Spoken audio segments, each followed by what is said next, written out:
Bom, né, tava falando de Congonhas, que é o centro, e aí aconteceu o TAM 3054, que esse foi em 2007. Foi o último acidente que a gente teve no Brasil de aviação comercial. Que é esse no pouso que eu tava... Isso, que é esse aí que você estava confundindo.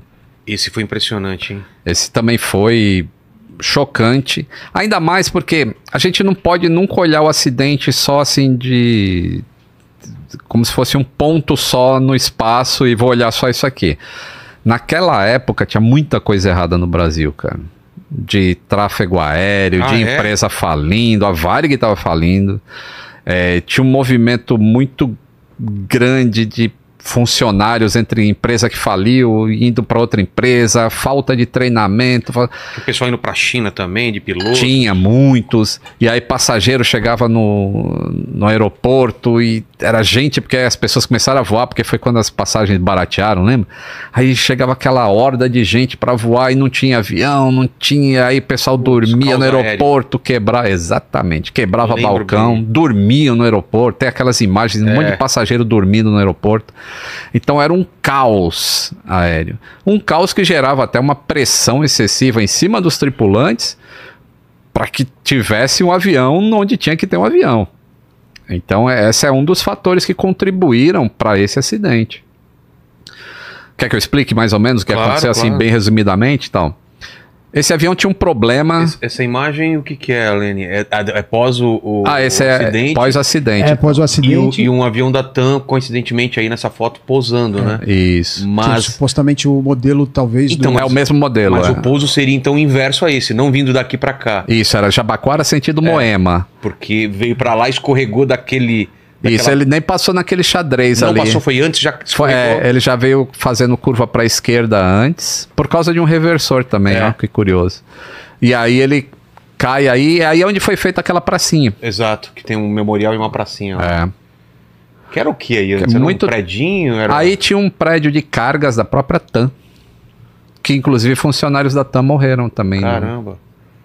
Então como que foi? Olha lá aquele prédio da TAM, tá vendo a TAM Express?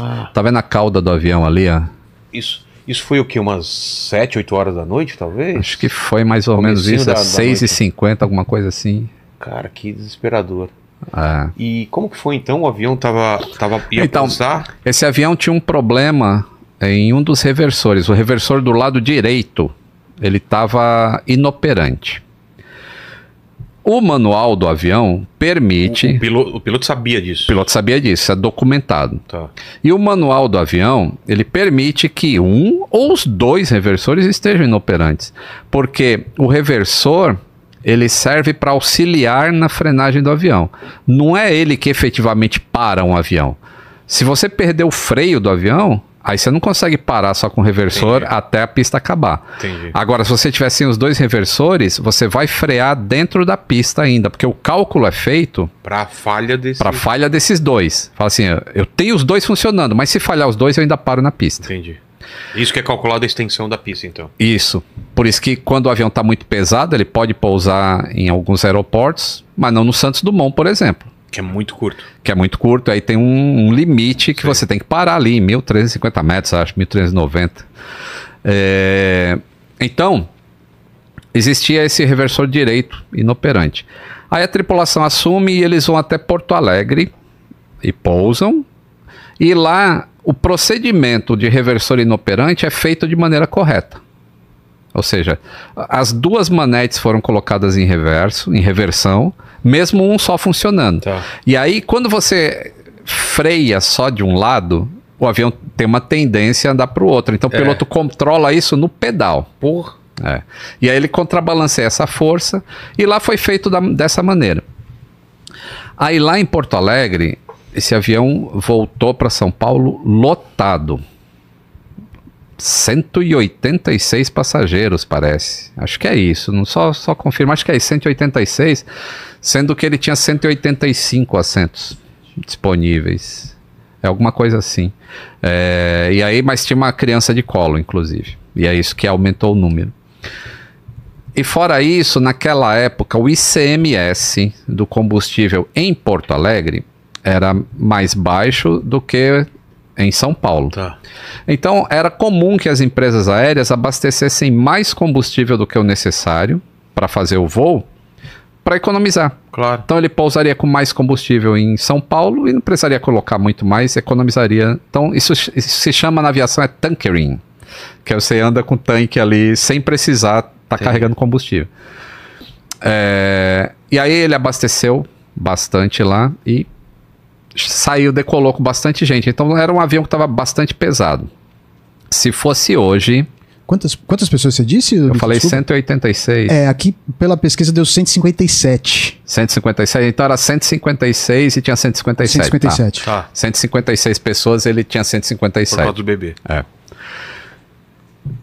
Então ele decola, e antes de decolar, já tinha notícia de que o tempo estava muito ruim em Congonhas, em São Paulo. Inclusive, acho que demora um pouco para decolar de lá. Quando eles decolam, tinha aberto Congonhas. Mas quando eles estão subindo, Congonhas fechou de novo. Aí, durante a rota, nessa 1h30 de voo, aí as condições em Congonhas melhoraram, mas ainda estava chovendo e a pista molhadíssima. E aí a pista de Congonhas tinha aquele problema do tal do groove, que a água não dispersava, não escorria direito, né?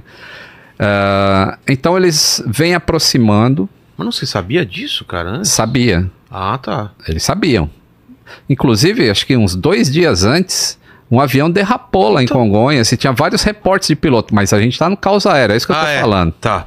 Então existia reportes e mantinha o aeroporto funcionando e blá blá blá. E aí os pilotos falam, né? Eles briefam e falam, eu tô com o reversor direito inoperante. Aí, no relatório final desse acidente, o CENIPA, ele faz que não é muito usual fazer isso, é fazer uma inferência do que será que o piloto estava pensando. Mas eles colocam assim, não... Como é que eles escrevem? Assim, esse fator não é relevante. Confirmado. Não é confirmado, alguma coisa assim. Quando é confirmado, eles falam lá na hora. Isso aqui contribuiu, isso aqui contribuiu. Isso aqui não sabemos. Mas, analisando todos os dados, poderia se inferir que era isso. Entendi. Então, na descida, o piloto sabe que Congonhas é uma pista pequena. Ele sabe que ele está pesado. Ele sabe que a pista está molhada. Então pode ser que o piloto tenha tentado fazer um procedimento diferente do que o que ele tinha feito lá em Porto Alegre. E esse diferente seria fazer o procedimento antigo de reversor inoperante, que seria, ao invés de trazer as 2 manetes para trás e aplicar o reversor, ele traria só a manete do reversor que está funcionando e a outra ficaria em marcha lenta. E aí ele aplicaria o reversor só do lado que estava funcionando, que era o lado esquerdo. E ele vem, ele toca no solo e só a manete esquerda é trazida para a posição e é aplicado o reversor. Só que a direita não veio para a posição que ela tinha que vir. Aí o CENIPA fala assim, olha, a gente não tem como afirmar que essa manete não veio para cá. Mas porque ficou muito destruído. Ah, tá. Então ele não poderia...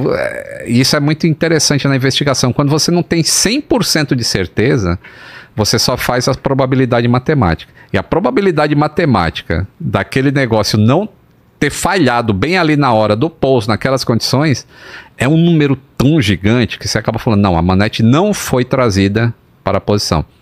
E isso pode ter sido um engano na hora de pousar, sob tensão, com tempo ruim, numa pista ao contrário, porque normalmente em Congonhas se pousa no sentido de Moema, né? Você passa em cima dos prédios, em cima do Shopping Ibirapuera e pousa. E nesse dia estava tão ruim o tempo que o pouso estava sendo ao contrário. Você pousava no sentido do Jabaquara para Moema. Entendi.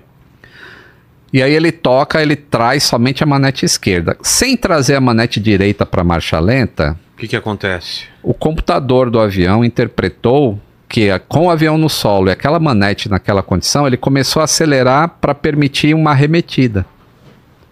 Só que o outro motor já estava sendo levado para a reversão. Então a gente tem o caso de um motor acelerando para frente e o outro freando o avião para trás. E por isso que ele começa a fazer a curva para a esquerda. Não é os pilotos que querem fazer aquilo. É que o avião vai se arrastando para o lado esquerdo, porque um motor tá potência de decolagem para tirar o avião do chão e o outro tá freando. E isso acontece tão rápido. Foi 13 segundos entre o toque no solo e o impacto lá no prédio, que também tem uma imagem de IA aí, né? Inteligência artificial. Foi quanto tempo? 13 segundos. Só 13 segundos. Tocou o solo, 13 segundos, explodiu.